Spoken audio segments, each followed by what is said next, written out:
Dude, this is the real controversy. We've had this discussion before, but I'm sure people are going to want to weigh in on this. I'm looking at a picture, for those of you in the podcast zone, of John Florence and Katie Simmers, and in between it says champs, ? Are these your champions right now?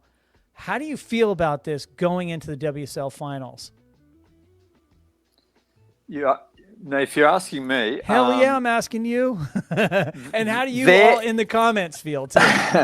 When I look at like other sports like football, soccer, like the winner of the season, like the minor premiership winner of the season, gets a home court advantage. So, i.e., John Florence, they should be holding this at Pipeline. That's his home court advantage. Dude, I love that. Katie take, Simmers. Man. I don't know where's Katie from, mate. Like I don't know. Like Oceanside. She gets to. If that's her preference, like have it at Oceanside. But Oceanside Pier, bro. If it's at Oceanside Pier, she wins that. Home court advantage. Caroline would give her a run there.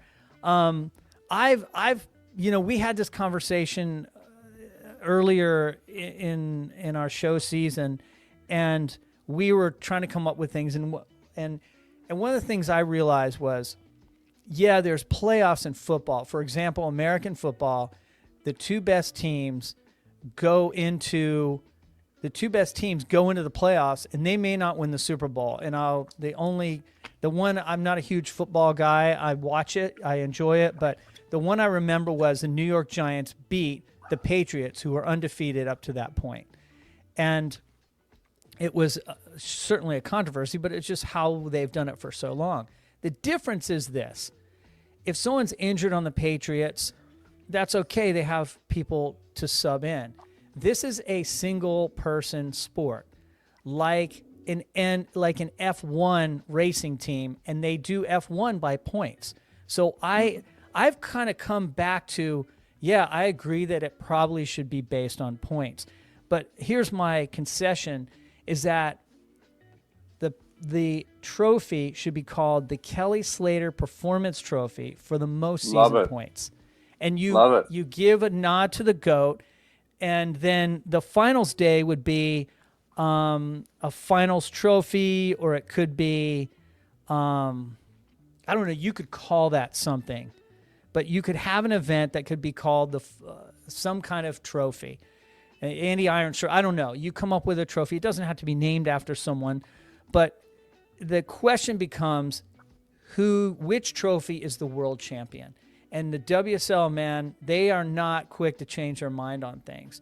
I think they've got their heels dug in, and they want that finals to be the Super Bowl and that person to be the champion.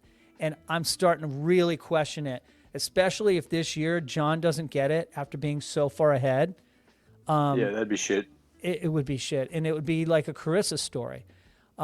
Katie's a little closer to the pack, but she's still had an incredible season, man. So I don't know. And Greg Smith says they're the champs of the year. And, dude, I'm starting to lean that way. As much as I love watching the finals, I don't necessarily want to get rid of it, especially if it's in a better location. But think about this. Which it will be. Which it is going to be, but it's still, who does it favor? Who does a big, filthy left favor? That's the other thing, is like you just talked about home court advantage. Who's getting home court advantage when it's in Fiji? Gabriel Medina, possibly, in 2025.